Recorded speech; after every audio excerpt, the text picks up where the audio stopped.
I buy a comic that might cost more than a dime. Come meet the brothers who are here to waste your time. So welcome back to the Dime Comic Bros podcast. I'm your host, Colin, and joined with me is no one. Double kill. So this week I'm joined by nobody. I'm just by myself. Spencer, I don't really know what happened to Spencer. Spencer's just like, yeah, I gotta take care of something, I'll be back. And then he went dark. So as any good podcast recorder would do, is jump right into the news. So first little bit of news is Disney Plus / Marvel Studios released the first trailer and poster for Hawkeye, premiering November 24th. I want to be honest with you guys, who's listening. It doesn't look good. It just looks like a regular fucking superhero, whatever. Also, it honestly looks like these characters are just the porn parodies of the actual superheroes. So moving on. From Variety.com, HBO Max is developing a series about the Penguin that will be a spin-off of the Batman feature. Variety has learned from sources. Colin Farrell is set to play the notorious supervillain in The Batman. According to sources, Farrell has been approached to star in the spin-off series, but no deal is currently in place. Sources also say that Lauren LaFrance is attached to write the script for the project, which is in its very, very early stages. The show would supposedly delve into the Penguin's rise to power in the Gotham criminal underworld. The Batman, director Matt Reeves, and the film's producer Dylan Clark would executive produce the Penguin series under the Sixth and Idaho and Dylan Clark Productions banners, respectively. Warner Bros. Television would produce. Cool. I haven't seen the movie, obviously, so I don't know how good the Penguin is, but seems pretty premature cummies, you know? Yeah. Okay. Netflix released the first teaser for Lock and Key Season 2, dropping exclusively on Netflix October 22nd. Cool. Haven't seen it. Hope you guys enjoy it. From GamesRadar.com. Interlinked. What the fuck? So you're a ghost. Yes. Partially. Sort of. So you're a ghost now. How'd that happen? So, I took that week off where I was just tired. I needed a week off, right? Yeah, everybody for sure. knew that. That was scheduled. And then the next week, I got a phone call where I heard a bunch of crazy, random words. Something like a big booba, and then and 117. I don't know. It was just all words and numbers that didn't make sense, right? It didn't form a good sentence, right? It doesn't come up in normal conversation. And I awoke. Like, I had no idea what was going on. I just drove my ass to Montana, where I met my sleeper agent, right? And our mission was to smuggle hand warmers through Canada into Alaska. So we were almost there. We could see the border, and the Canadian cartel found us and disappeared us, right? And that was actually when you got the text with that address. I texted the wrong person. I was trying to get reinforcements in, and you didn't come to save me. But anyway. But I did come. Weeks of torture.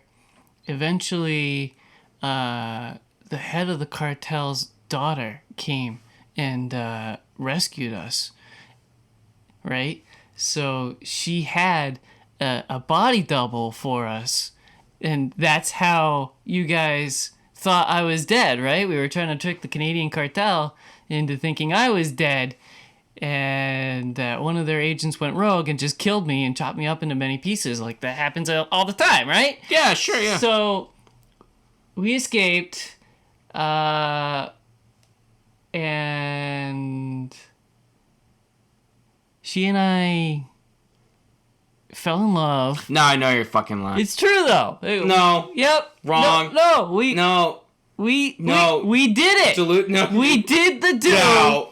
And her father walked in and shot me right there, and that's how I actually died, and I'm a ghost now. I don't believe that. I think you died by getting yourself caught in a door and you couldn't get out, so you starved to death. You got me. From GamesRadar.com, writer-artist Mike Mignola is coming out of his sort of comic book artist retirement to draw his first new comic book in 5 years, and it is not a Hellboy comic. Woo! Calm down. I'm coming in my shorts.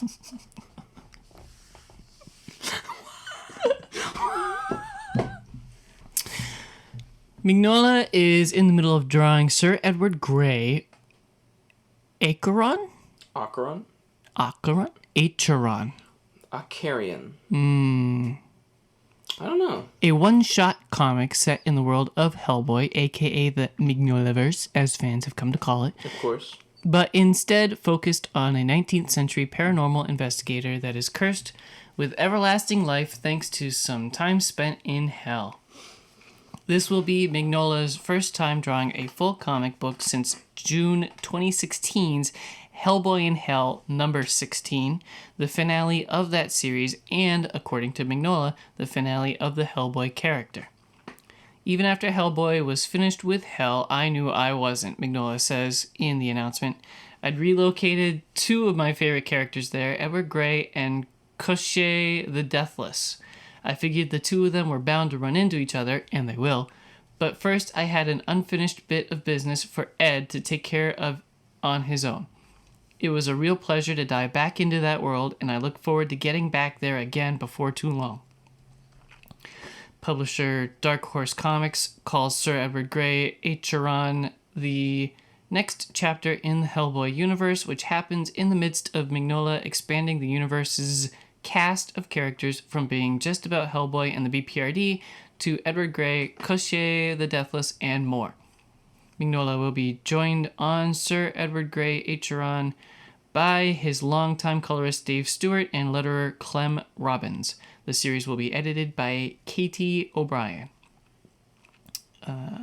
That's a really interesting spelling of Katie. Katii. I hope I said it right. Very strange. Maybe it's Katii. I think it's Katie. I would assume. Okay. Sir Edward Grey Acheron goes on sale on December the 1st. I am so excited for this. Can you pre-order comics like this? I don't know. I haven't looked too much into it, but like I'm so excited for this comic. I didn't realize how much I missed Mike Mignola art, but Come on. okay, I did. Shut up. I did. I bought 2 of his fucking books and shit like that. I bought a sketchbook and I have all the Hellboy comics. I'm probably gonna go back into them and read them. But yes, I miss Mike and I miss Hellboy. But I understand that we can't have any more Hellboy comics because Hellboy is put to rest, sadly. But I don't know. It doesn't make complete sense in my mind if Koshchei the Destroyer or whatever and Sir Edward Grey meet in hell. Why the hell can't Hellboy meet them? Because he's in the same place. Like, if they're just wandering the barrenness of hell, they're eventually going to bump into each other at some point. Well, hold on. So Sir Edward Grey, is that a thing that's already going on?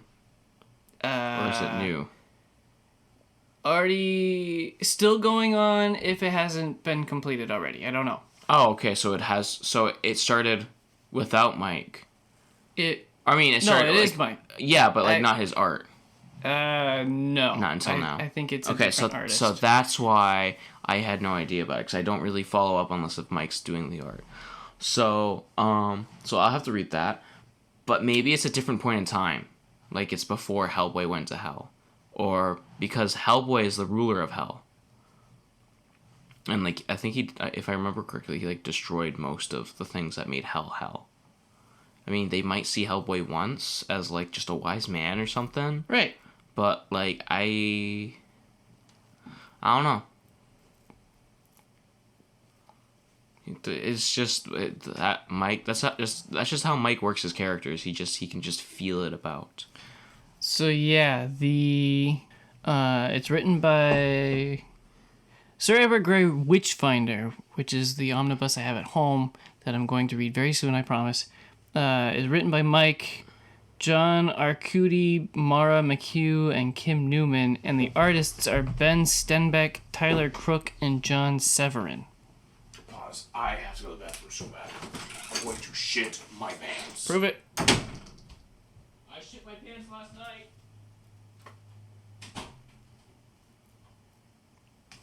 While Colin is in the other room shitting his pants, or not shitting his pants, let's get on with the news. From DCComics.com, exploding out of fear state, much like the shit is exploding out of Colin's ass. I can hear it from here in case the microphone can't. Exploding out of fear state in January comes a new 12-week event, Shadows of the Bat, from Eisner, Harvey, and Ignatz award-winning writer Mariko Tamaki, known for Crush and Lobo, Batman Detective Comics, and artists Ivan Reis, known for Action Comics, and Danny Mickey, known for Batman, Max Raynor, known for Challenge of the Super Sons, Amanke Nahuelpan, known for Crush and Lobo, and Jordi Belair, known for Batman. Out of the ashes of Arkham Asylum, Arkham Tower rises in Gotham City, but the tower soon falls to the inmates, and Batman's allies are drawn back into the madness at the heart of Gotham and the plans of the mysterious Dr. Ware. Get ready for Shadows of the Bat as Mayor Nakano signs off on the new Arkham Tower, and Batman and Nightwing grapple with their opposing ideas on the place of Arkham in Gotham City with a new villain, the Meager Man. Meager Man? It looks like a typo. I want to say Meager Man. The 12-issue event will also feature backup stories written by Matthew Rosenberg, known for Task Force Z, with art by Fernando Blanco, known for Catwoman, which explores Arkham's dark history.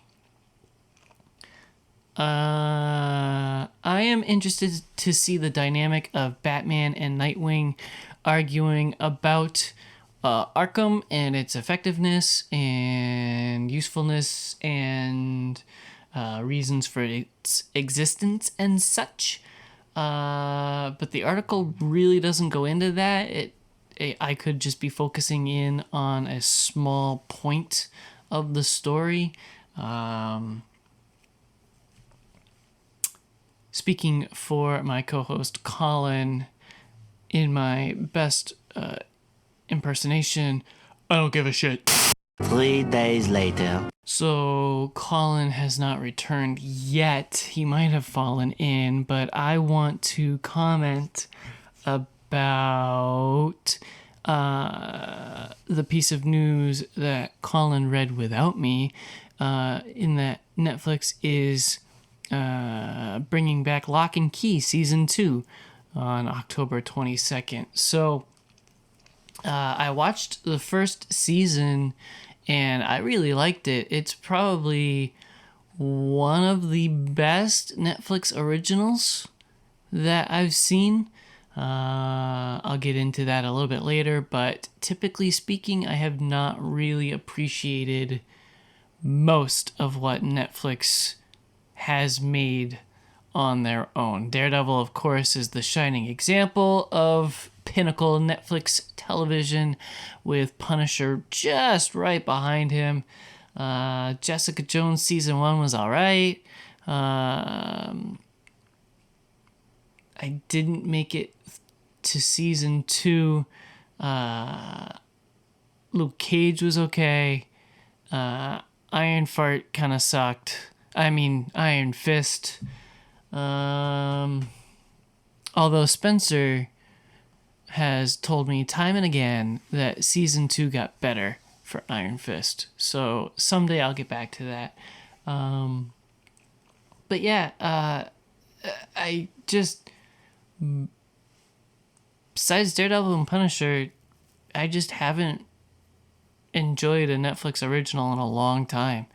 So I was surprised by Lock and Key, and I am excited to get back into it. I read the first book a long time ago when I was learning how to read a comic book, and I barely remember any of it. I thought about going back and reading the series after watching the show, but I didn't want to ruin the show by going, oh, they missed this and that and whatever. So I'll wait until the show's over, or until the show sucks, I guess, and then I'll read the series.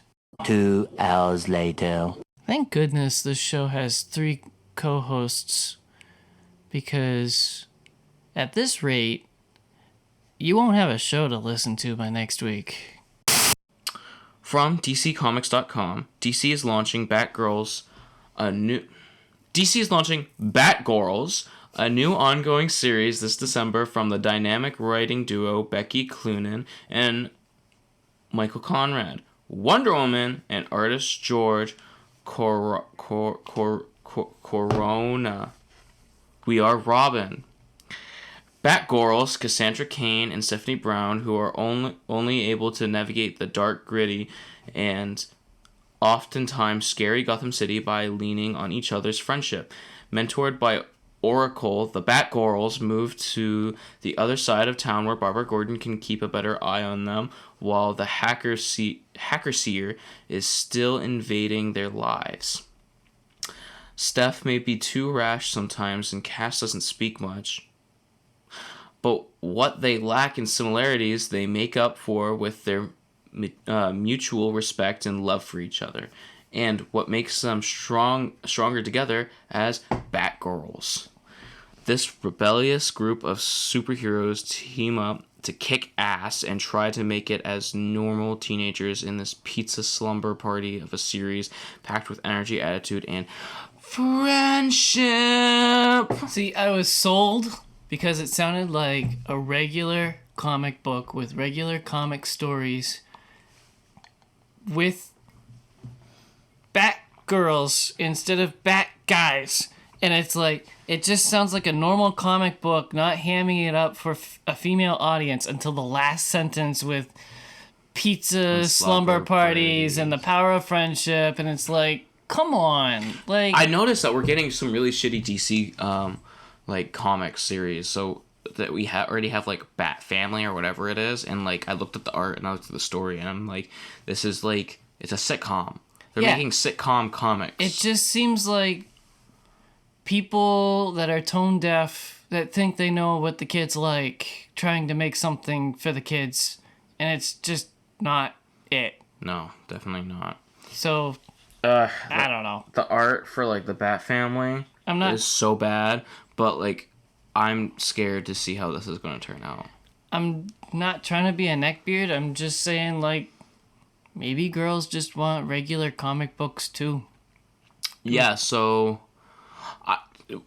it's like everything in life. So we have things that both men and female use, but we have a female version of it and a male version of it. Why is that when they're both used the same? Yeah. Like razors. Yeah. Dude, literally, females with razors are so expensive just because they're branded female razors. We have so many stupid shit like that. I've never shopped female razors, but now I'll have to. Well, that's because you don't have a girlfriend. Well, not anymore. I still don't fucking believe you. You definitely died of starvation. Anyway. She doesn't like the apparition. Ooh, then... Yeah, she liked me in my physical form, if you know what I mean. Just not worth it, bud. She wants you for your body. But she's so hot. Nah, she can always touch your dead body.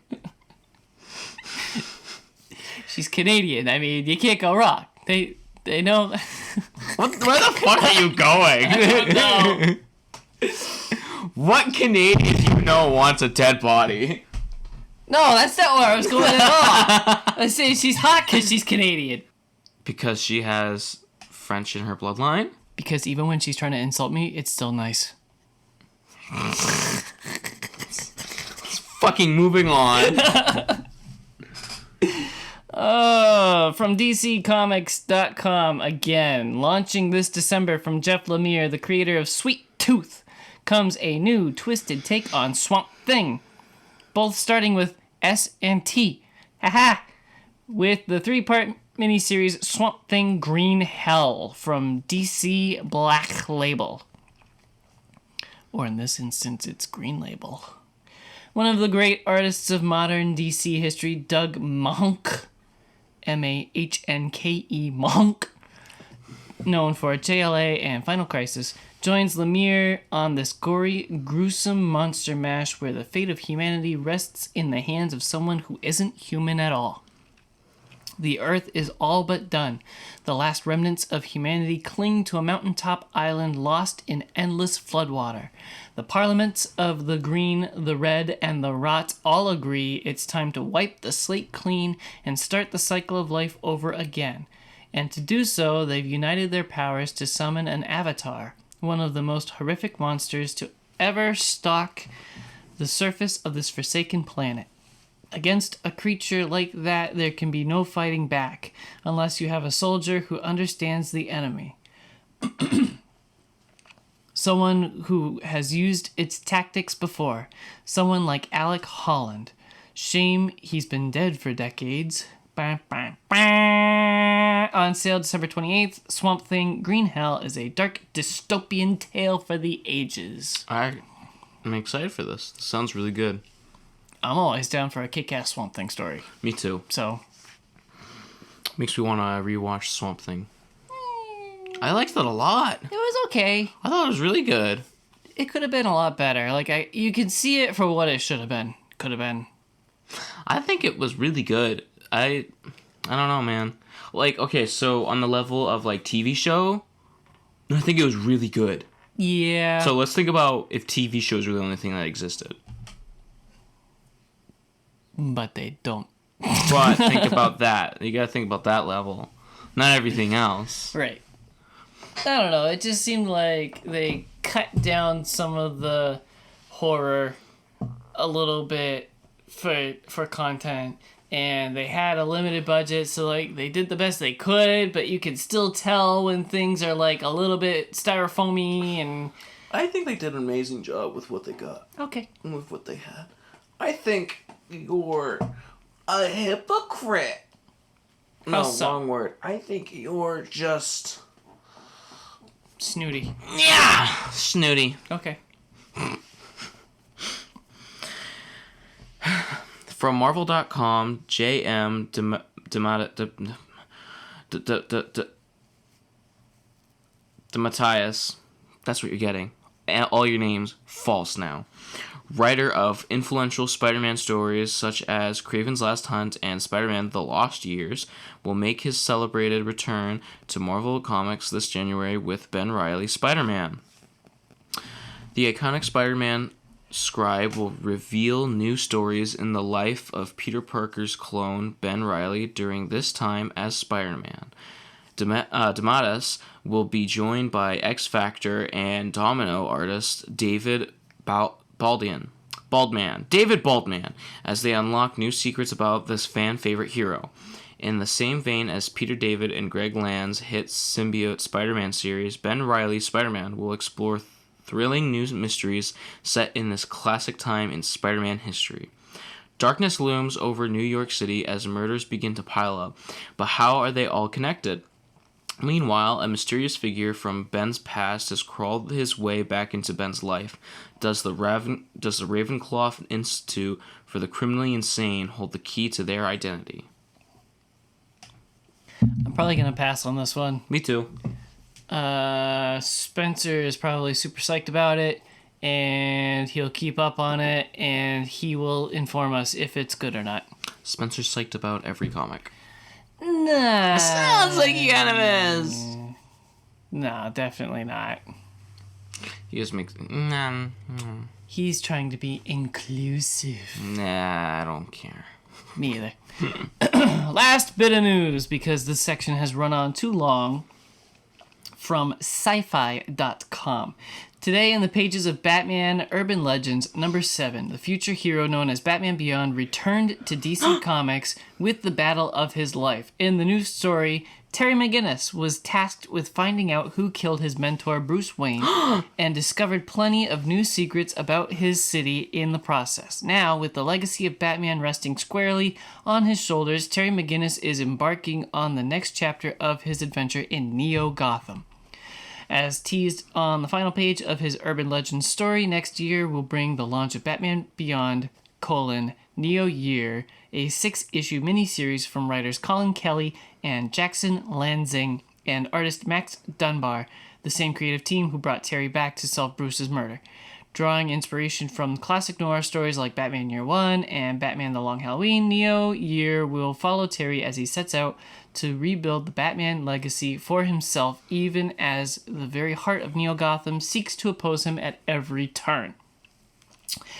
Quote, "This is the long-awaited next chapter in Terry McGinnis' life, one where he must learn what becoming a Batman means to him in a city that doesn't want to be saved," end quote, Lansing told Sci-Fi Wire. Quote, "We're digging into the noir tradition of Batman Year One and Long Halloween to push Terry past the lessons Bruce gave him and into a tradition defined by his own character and the strange new Gotham in which he operates. What's past is prologue. This Batman must go beyond." I am so fucking excited for this. I've been wanting to get into Batman Beyond, and after hearing this, I want it. Just gonna get it all. Yeah, I gotta get it all. I have to get it all now. I love Batman Beyond. I loved the show. I loved the movie, and I'm excited to read the comics. I've heard mixed feelings, but this sounds really fucking good. Yep. I still need to finish the show, but I'm trying to finish Clone Wars first. And then I'll go Justice League and then Batman Beyond. You could just go to Batman Beyond, watch one episode from Justice League. That's a Batman Beyond No, episode. I want to watch all of Justice League, though. And it's only 4 seasons. No, there's Justice two League, Justice League, and then 2 of Justice League Unlimited. Yeah. I mush it all together. It's 4 seasons. Okay. Did you watch all Batman Beyond? Batman animated series? What? Have you watched all of Batman the animated series? Not all. No. But listen, if I gotta get the Batman Beyond... You don't need to go through Justice League. I want to, though. You need to go through Batman the animated series before Batman Beyond. Curses! Alright. Since I've been gone, you guys have struggled with the correct order of the show. Wrong. After the news is the main topic. So today's main topic is Dark Knight Returns, The Golden Child. I think it's officially part 4 of the Dark Knight Returns series. It is a one-shot. I don't know, freaking 38 pages long. Something like that. It released I think a couple years ago. A couple years ago? I It was don't like know. last year. Something like that. Who cares? I'm not looking it up. If you're really interested in when it came out, you can look it up. It is written by Frank Miller. And I want to take the time right now to correct you guys again. Frank Miller wrote the Dark Knight Returns series. Frankus Milleris wrote the 300 series. It's a joke on Roman names that Spencer doesn't understand! Written by Frank Miller. Art by Rafael Grampa. With a little asterisk over the second Grandpa. That's his last name? Grampa with a squiggly. Wow. Also, Andy Kubert, Alex Sinclair, Brad Anderson, they all did a bunch of stuff, but with no specific credits. So the child that we saw in Dark Knight 3 Master Race, always strapped to Wonder Woman's back, because she did the do with Superman. Again. Yes. Has grown up a little bit now, is no longer bebe, and is like 8 or 10 now? I thought he was like 6 or 7. Okay, cool. I think he's like 6 or 7, something like that. I don't know. It's so weird. He's like so like his brain works like different. Yes. Like he's more. It's almost like he's more mature than his older sister. So he spends a lot of time talking with his older sister, Lara. The art style saves this whole comic. I'm telling you. Hold on. I'm trying to recap the story real quick. Okay, sorry. They are looking on how despicable humanity is and how they should be able to save themselves, and they treat each other so poorly, and they spend all their time eating and shitting and eating. And shitting. And then suddenly Darkseid and Joker, and then they fight Darkseid, and he goes away until he comes back, and they fight Darkseid again, and I think that's pretty much it. Colin, Yeah. what are some thoughts you have about this story? The Joker dude was out of the blue, and fucking Darkseid was out of the blue. Like, so we have an election that Trump is the president, or being elected to be president, and he's like the only one. We don't see any other candidates, nothing else, nothing political. It's like Frank's trying to be like, this comic is just fuck Trump. Yes. But with Darkseid and Joker, fake Joker, whatever that dude is, It's- Batman's not even in this. We just get a thumbs up text from Batman. Which I really like. That's one of my best moments in this book, I is like that that. the emoji that Batman sends isn't just the regular thumbs up, it's the bat gauntlet with the little wing sticking out of it with a thumbs up. He would do that. He I feel would. like he would do that. It's freaking awesome. He would have his own stuff. The art style saves this entirely, I feel like. I was gonna go off on your previous point a little bit. Okay, 'Cause sorry. everybody knows how I feel about politics and comic books. Okay, yeah, let's go. But this is extremely one-sided in towards a belief. There's no brakes on it. It's not trying to be subtle at all. I don't know what the message is about this book. There's no I don't know what the message is. I don't know what he's trying Anybody to tell me. in favor of Trump being president is a Joker clone, and it's quickly revealed that Darkseid and Joker are like leading the Trump campaign in the media, and like everybody against Trump is presented as a normal, poor, innocent civilian that's beat up by the Joker clones. No matter where you fall in your political camp, the bias is apparent in this. This feels like a political cartoon that belongs in a newspaper. I agree with you. Like, political cartoons are so cringe, They are very cringe. and that's what this feels like Yeah. for the first half. Pretty much. It doesn't make sense. Also, so in our last book, we saw Laura, whatever. She finally came down from her high horse and like stood on ground with Superman, right? Yep. She's going to learn. Yep. This book throws that out. the Completely shitter. undoes it. Completely undoes it. She's and ready to wipe she's- out humanity again. again. And it's the son who's like, well, Younger no. brother. Yeah, Yeah. Superman's son. Yeah. Yeah, so it's the younger brother, the son, the golden child. It's just like, oh, and also he has a golden jacket, by the way, guys. Just so it's not any more on the nose. He's the one talking her down and is like, well, I don't know. I mean, like, I pictured the Morty voice when he's talking, like, Rick, I don't know. Like, Really? maybe they're okay. Like, yeah, we have to protect them all the time, but I don't know, because he's very direct with how he talks. He's Yeah, like a little bit. he's very like, no. And it's like, where's this wisdom coming from, child? Right. Like, yeah, he's supposed to be like, he has all this power and shit like that. He's just like floating in the middle of the room, and then Superman and Laura just go away, and he's still floating in the living room. I like that he floats upside down, though, sometimes. Right? I like that.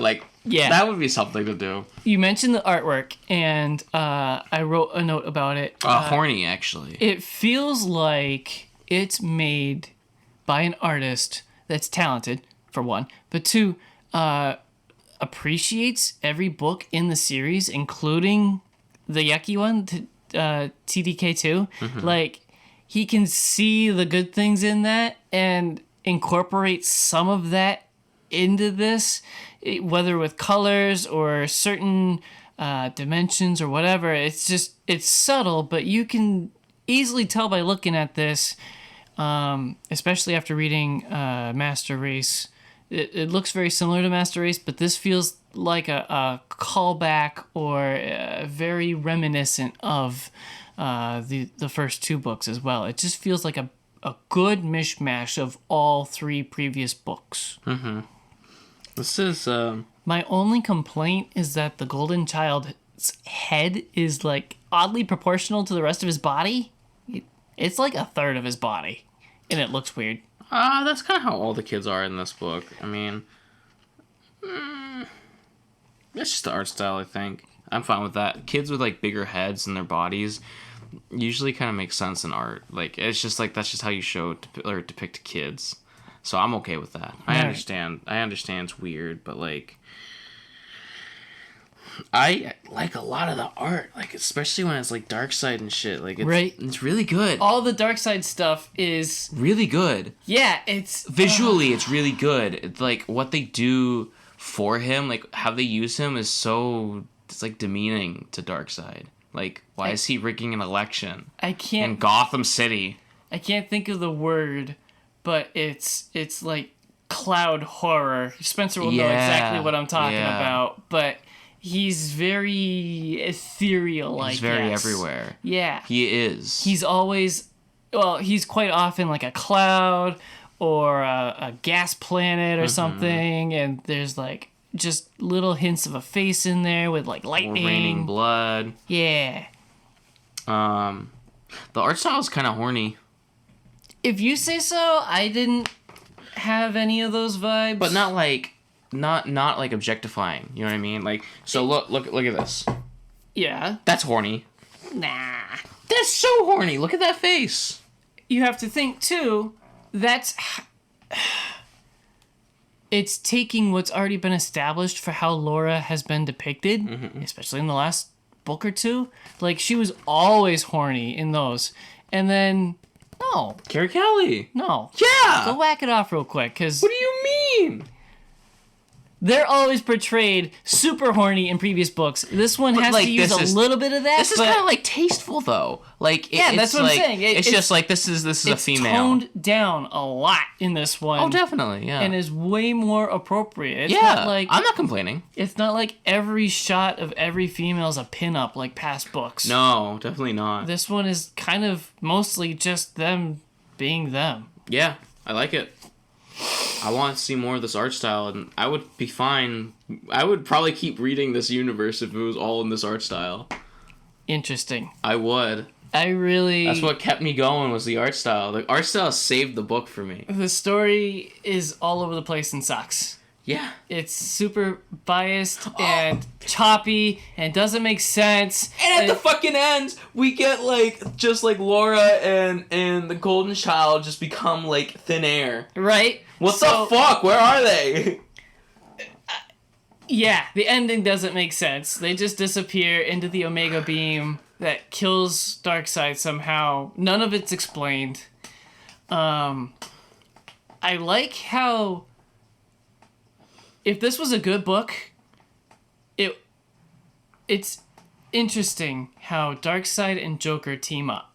Because there's a little conversation about, Joker saying Darkseid's crazy, and he laughs it off, but then kind of admits to it, but it's different than Joker's craziness. That's an interesting dynamic, and I want more, because, Darkseid is always portrayed as, a void. Yeah. That can talk. Yep. So... that makes sense. I want more of that. I want to explore that more, and it was just a one-off conversation that didn't go anywhere. I feel like it's beneath Darkseid to even be around Joker. I feel like Darkseid would never be around Joker. I think it could work if Joker was the front man.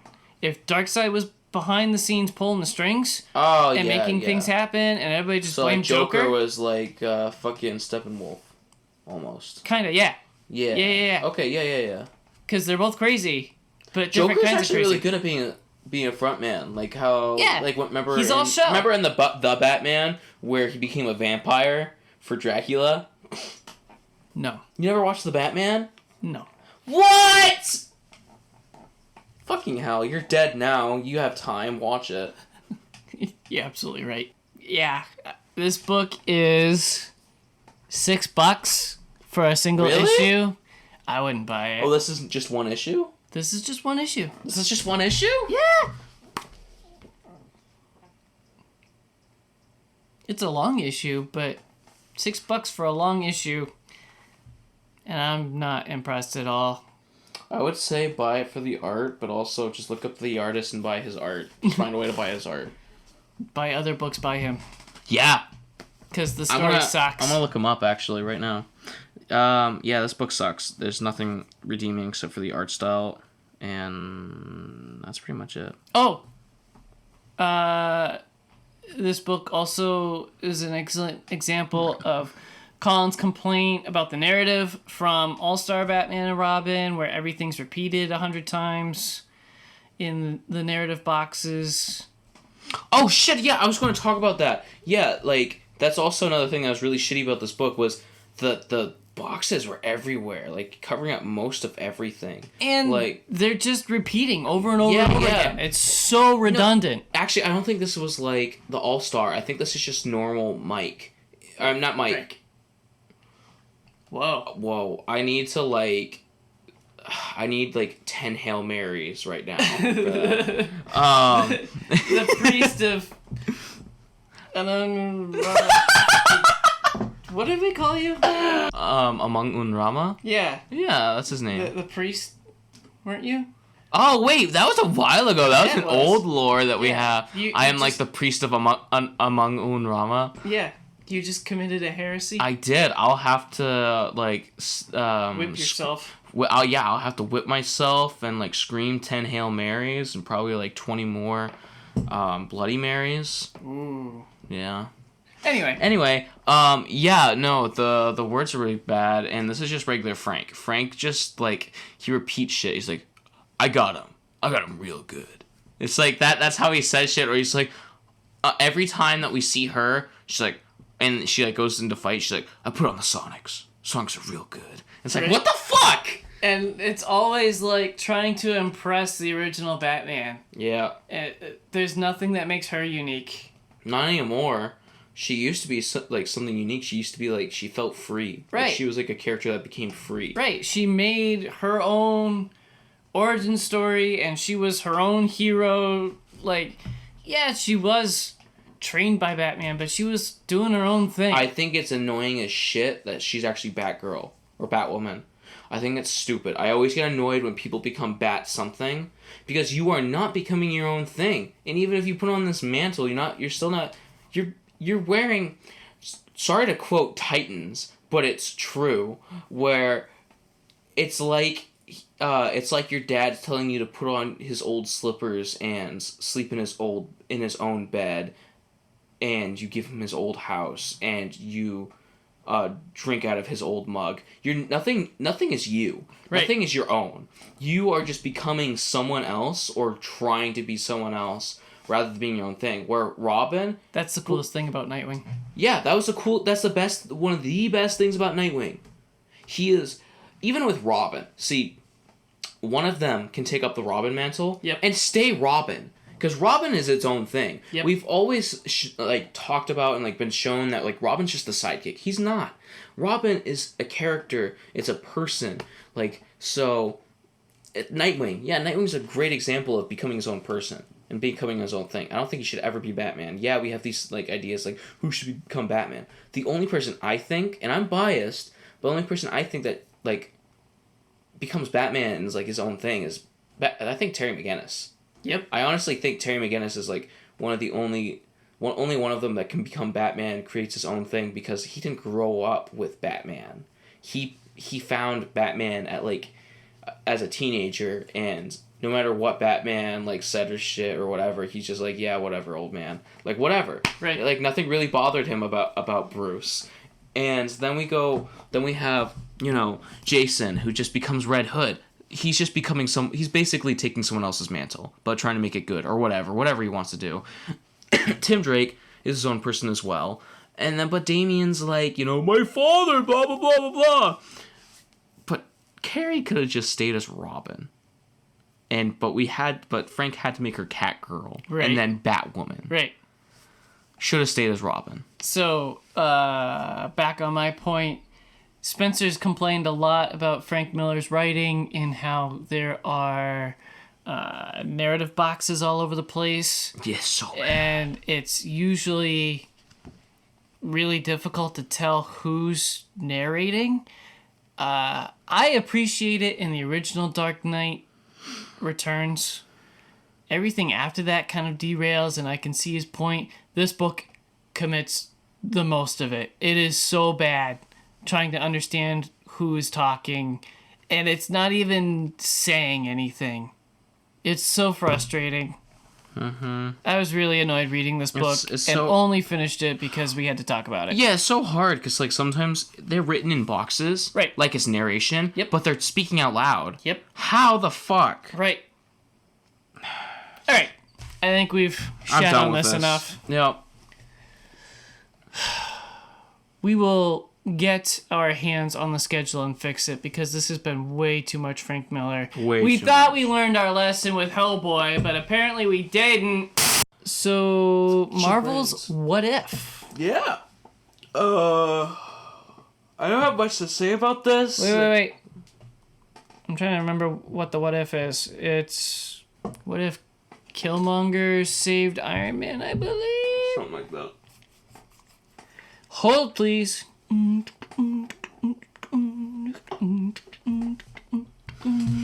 What if, number 6, what if Killmonger rescued Tony Stark? You were right. Nailed it. I only watched it 12 hours ago. Me too. I watched it yesterday when I got home from work. So literally it's just what if Killmonger... Basically, what if Killmonger saved Tony Stark and played chess with the world so he could get Wakanda? Yes. Basically what it went to. And I'm like... And during this whole thing, I'm like, what the fuck? It's going all over the place, but then I'm like, it kind of makes sense. But then eventually he gets caught, but then gets out of it, but then there's alluding to he got caught again, but we're ending it there. Yeah, it was okay. I didn't really care for it. I liked how it brought back kind of the tone of the original two Iron Man movies. Tony Stark movies? Yeah. Iron Man movies, those definitely feel very, very tonally different from the rest of the Marvel movies. Yeah, those two are very their own thing. And the opening, 10 minutes of this episode definitely has that feel to it. And then it transitions into like a Black Panther feeling movie, like that tone. Yeah, I liked that. They handle it very well tonally. Mm-hmm. The story kind of didn't make sense though. Like, you have to go in assuming that Killmonger was part of the crew that gets blowed up by Tony Stark's weapons in the opening scene of Iron Man. Because if you don't have that backstory, that assumption, Killmonger just shows up. There's no history. There's no explanation for why Killmonger is there. They talk about it. He said in the that press conference. He said why he was there. Which was? I can't remember. I didn't care enough. He's just like, oh yeah, the reason is this, and my brain's like, oh, there's a reason.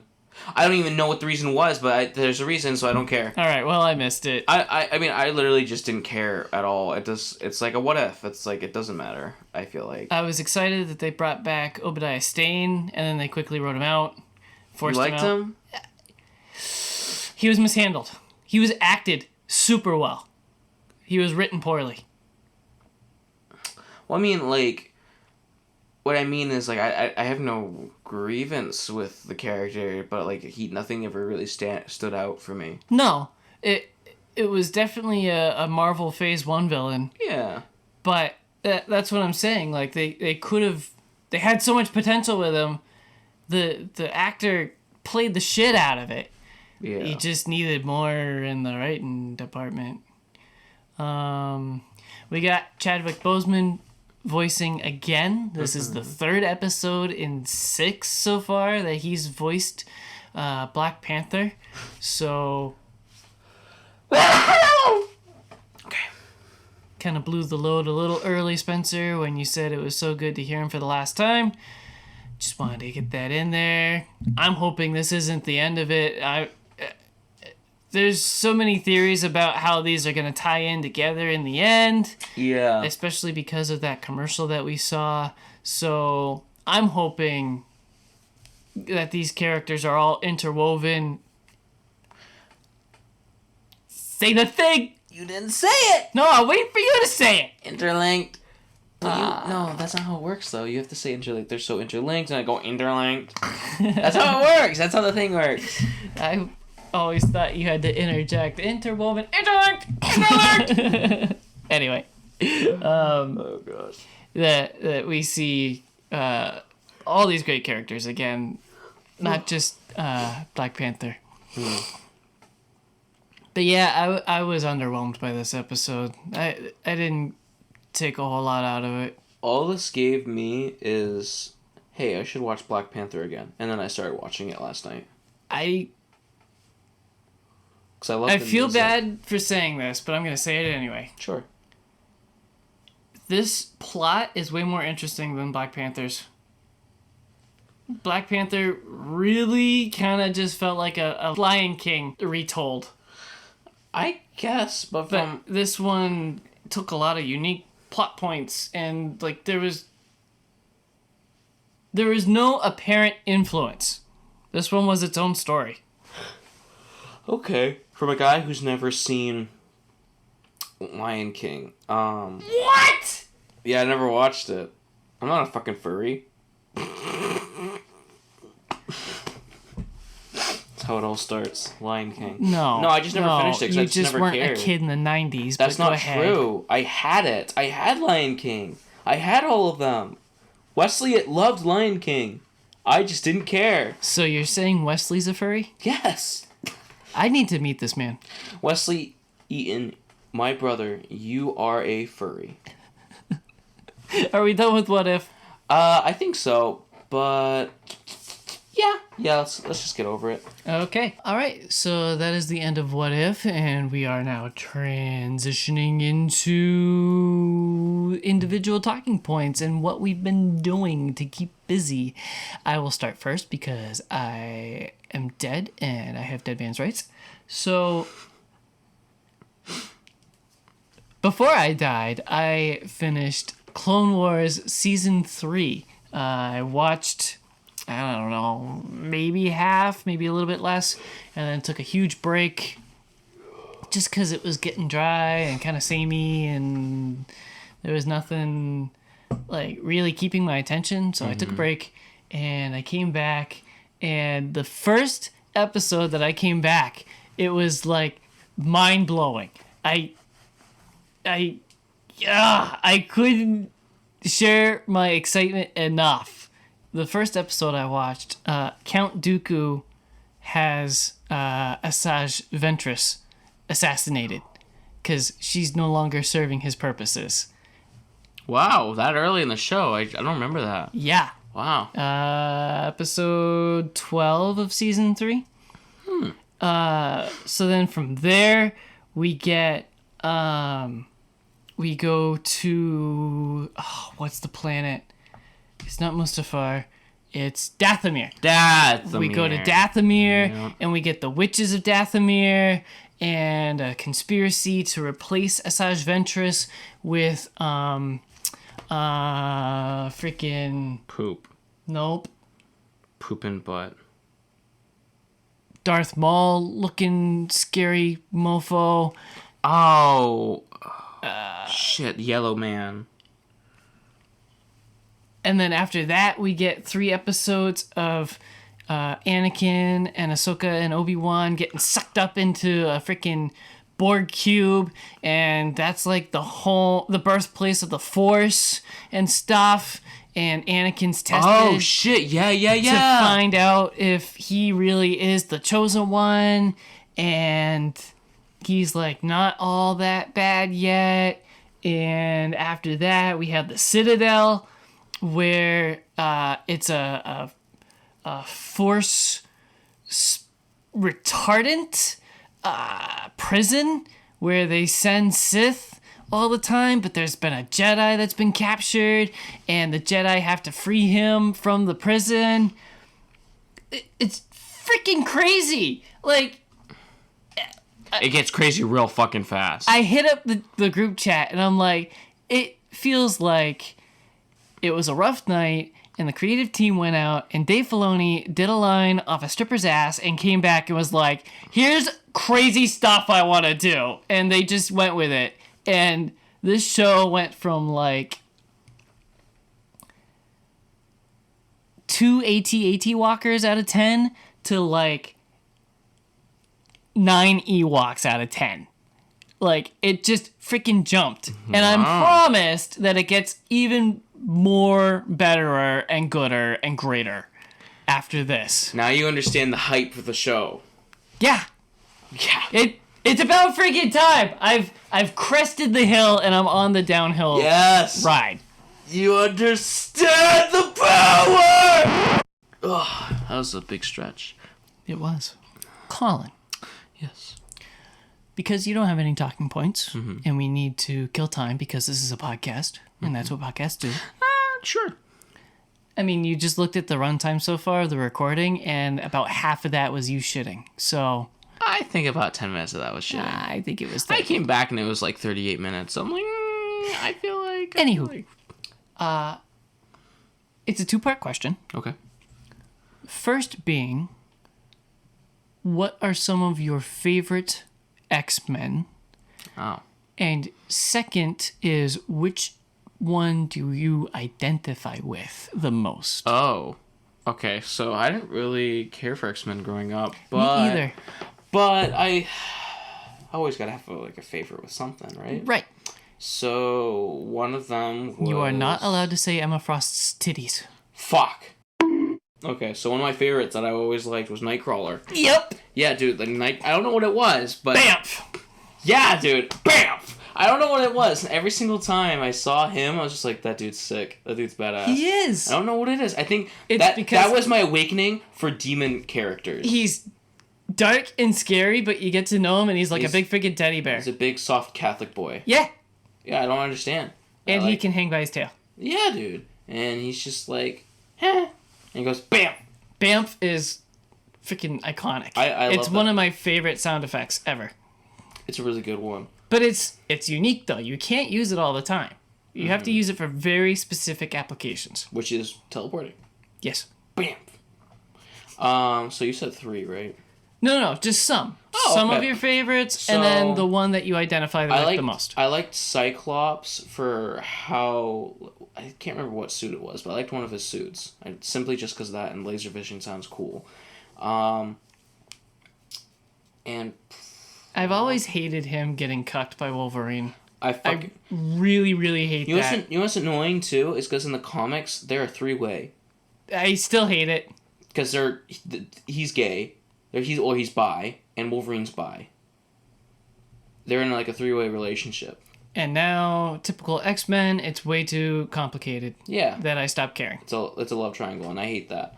I hate that whole thing. That whole ordeal is annoying to me. Yep. And that's what makes me annoyed with Wolverine. That stupid short fuck. mean, he's kind of cool, I guess, when he gets old, but like any other time, I don't really care for Wolverine. Really? But, yeah, I think he's annoying. I think he's an annoying little You shit. haven't seen Logan yet. Oh my gosh, we need to watch that with you. Yeah, I need to watch that. I like westerns. Probably. So I'll go 3. Yeah, so like, Cyclops a little bit, Nightcrawler for sure. Fuck yeah, and. Oh, Magneto's pretty cool. I've always liked Magneto. Which one though? Because you got like Old Man 1 with House of X, or no, House of M. You've got. I think just the idea. Fassbender. I think the idea of Magneto in general, because I don't know. Ian McKellen. Even going off the movies, I think just the idea of Magneto in general, like any of them, is fine. Because I don't like really know any of them. You don't think he's OP? No, definitely not. Interesting. I think you can beat him. You just kind of have to have like Plastic. no metal and mind tricks. No, because he's got his helmet on. I think that's bullshit, actually. Kinda, yeah. Because his face is not covered. Yep. And what makes people think that you have to have this exposed for you to be in your brain? What if people look under? It's because literally, what if you look under and someone's just looking from under, send the signals up through his asshole, and it goes to his brain? Literally, it doesn't make sense. It's because he was OP and Professor X had to take him down. I don't think he's OP. I just think that they should stop sending Wolverine after him. Fucking idiots. But no, I liked, I can't remember his name. Colossus, yeah. That's what Yep. triggered this question. Ah, okay, yeah, Colossus. He's one of them. Mainly because of Deadpool. Yeah. Because I'd never really, seen Colossus in X-Men, but I thought he was derpy as fuck. Yep. And Colossus in this is like, he's just Colossus the entire time. Yeah. I love that. Yeah. I love when superheroes are just like, no, this is just who I am. This is literally me. And he was written really well in that one. Yeah. Like, every line is classic Colossus. I It's love awesome. that. So yeah, my 2 favorites are Colossus and Nightcrawler. Nice. Yeah. But the one I relate to, I feel like it would be Nightcrawler. I think I've just always been close to Nightcrawler. He's just been close to my heart. Just a soft Christian boy. He's Catholic. It's Christian. Catholicism is Christianity. Catholics are whores, though. This is true. Fuck the Catholics. Are you a whore? Sometimes. So I think everyone's a whore. I guess that's why. From your story, you're a fucking whore too, you slut bag. Oh my gosh, a year and a half of you need a woman. You finally get one. Die! And you've had too much women. Now you're slut shamed. You slut. I can't win. Alright, I'm gonna throw 2 talking points into one because I've got the same complaints for both. Uh-oh. And I alluded to it while you were shatting. Nice. Sharting. I prefer sharting over shatting. I prefer coming. Oh, duh. Who doesn't? Yeah. I don't like things in my ass. I alluded to this earlier when you were sharting. I watched the Netflix original Sweet Tooth and Jupiter's Legacy. Whoa, okay. Up to a point. I only watched a couple episodes of each. I watched 4 out of 8 of Jupiter's Legacy, and I watched 2 or 3 of Sweet Tooth. Uh-oh. Sweet Tooth is like, hey, there's a pandemic going on and people are scared and staying home. Let's put that in a TV show and show everything that everybody's going through. Because they want to see more of their everyday life. Yeah, they don't want to escape or anything. It's super freaking annoying. Mm-hmm. I kind of like the idea of the mutants basically that are made, and that was really interesting. And it was an evil freaking pharmaceutical company committing experiments and stuff. Like, that's still kind of based on current events, sort of, but they were taking it into crazy escapism land. Ideas. and it was interesting, but they didn't spend enough time on that. It was like, this is the reason why we're showing everything else that we see every single day. And I was annoyed, and the tone didn't grip me at all. It had a weird sense of humor that didn't catch me, so it's fine if other people like it, but it just didn't connect with me, and I stopped watching because I was bored and annoyed. Jupiter's Legacy, on the other hand, is, as you can imply from the name, all of the, I want to say Roman mythology? Like Jupiter, Saturn. Probably, I don't know. I don't freaking know. I don't know. Whatever. But yeah, whatever, you little tower bitch. It's freaking mythology. You As superheroes, which could be cool. But you start watching it, and it's literally the Netflix adaptation of The Boys. I figured as much. It looks like it. Yeah. It every negative connotation, I hope, is in that sentence. It's so thin and monotone. It's just somebody ripping off The Boys. And it's awful. That sucks. It's downright awful. The acting is awful. The effects are okay.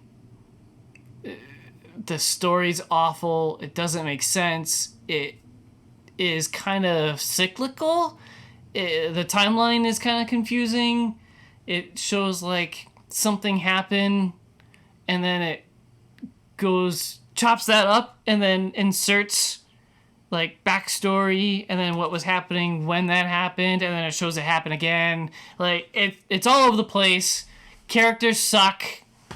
They aren't heroes, and it doesn't even do that as well as The Boys does. Why do we have that? I don't understand. It's terrible. I hate it. What's the value in it? What's the point of doing stuff like that or creating stories like that? I don't know. Is it like funny? Is that why? No. No, but I mean, like, do people find that funny? Is that why they think it? Is that why they like things? You saying the timeline thing? No, like stories that are like that in general. Like the superheroes aren't good, or they like suck or shit like that. Yeah, I really struggle with this. Spencer and I have argued it for years. The Boys comic book has a very flippant tone about it. It's kind of, it's like a parody. Mm-hmm. It's trying to make a point. Yeah, okay, so there's a point. Yes. The Boys TV show changes it a little bit and is trying to make it serious, but still has the characters portrayed the same. So they're heroes that are completely awful trash bags. Mm-hmm. So it's relayed in a different tone. The book is trying to be funny and say, look at how awful this is. Mm-hmm. Oh my gosh, that's so awful. Which is just look at it. And The Boys is serious. But yeah, I really don't like when heroes aren't heroic. And villains are morally gray. Because then the villains are more heroes. Right. I just want good versus evil. I'm okay with morally gray. Actually, I enjoy morally gray versus morally gray. Captain America punching Hitler in the face. I want it simple. I want simple escapism. That's always good, but I enjoy morally gray. So, like, say the guy has good intentions, but his actions are very questionable. Or it's a guy does good things, but not because he wanted to do good things, because he was going to get something out of it. So it's like those two versing each other. That's fine, but that's nowhere near The Boys. Yeah, for sure. That's why I stopped watching The Boys. I just didn't really... Yep. You'll hate the book. Probably. I will never read the book. Even if it's a topic, I won't read it. Okay. Yep. That is the end of the show. For listening to my... Thank you for listening to my talking consciousness. I like that. And Spencer's, your face. Colin's. Wow. Very real physical body. Yeah, you wish you had this body, don't you? Oh, I wish I had that body last night. I do not think Spencer will be back next week. I highly doubt that we will be ready to cover next week's topic. So who knows? The cat is away, the mice will play, you know what I mean? You know, just like Hellboy said, "Hey, witch! You better watch out, I've been drinking with ghosts." That's gonna be us next week. Freaking right. Ghosts can drink too. Yeah, dude. Thank you to our partners. Our partners. Our associates. Our little associates, our little simps out there. Our mega simp, Business Casual, thank you. Our other simps, Wesley Eaton, you furry. And Jeff Lawrence, your simp, mega simp, thank you. Yes, thank you to all of you for just showing us some love, some support, keeping us going. Without you, I would have given up already. Doesn't matter, I'm dead anyway, so I need something to do. But, I mean, Colin... Your unfinished business is this show. Right? That's why I'm still here. What a miserable life. You have to read Frank Miller. What a miserable afterlife. Can I go to purgatory now? Fuck no, you're stuck here. You're my little ghost boy now. Speaking of partners, we also appreciate the support, love and support that we get from Jetpack Comics and Games in Rochester, New Hampshire. Today is Batman Day. We have been trying to wrap this recording up quickly so that we can get over there and save some money by spending money, if that makes any sense. You should go over there and show them some money by saving money, by spending money, as soon as you are done listening to this episode, which should be within the next 5 minutes, hopefully, maybe, probably. We love going to Jetpack Comics. They're super cool. And you will probably love going there too. They have all kinds of crap. Buy it. Yeah!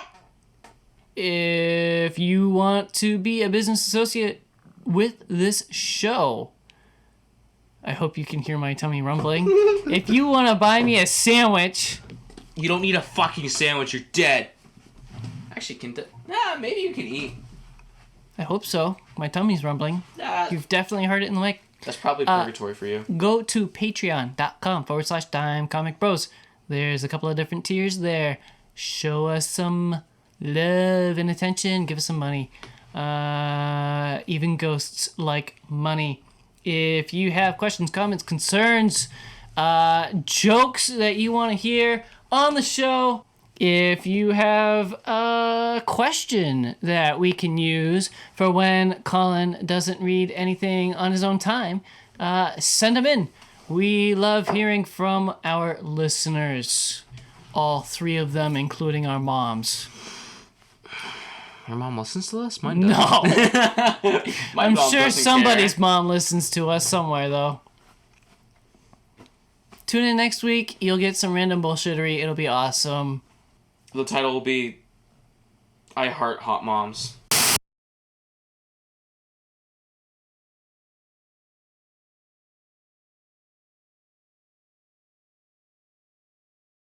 And it's only a little bit hot. So this is me talking normally right here. La la la la la. And this is me also talking.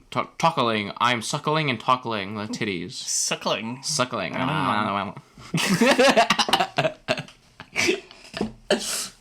We're interlinked. No, you gotta explain that I'm dead just in case somebody tunes in like this week. And Jacob died 2 weeks ago, so... No, I can't say that. We already... So, our thing was we talk about it once, and then we just pretend it never happened. Okay. Like that, like we kind of just don't give a shit. Jeez. That was Spencer's idea, wasn't it? Yeah, pretty much. What? I'll jump in after this one so that you can say from gamesradar.com and then we can do the interlinked. A ghost! This is hard. I know. Voice acting's hard. Ooh. I love bat titties.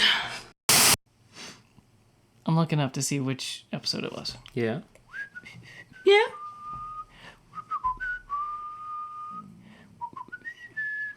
Sound like a hungry boy over there. I haven't eaten yet. Damn, bro.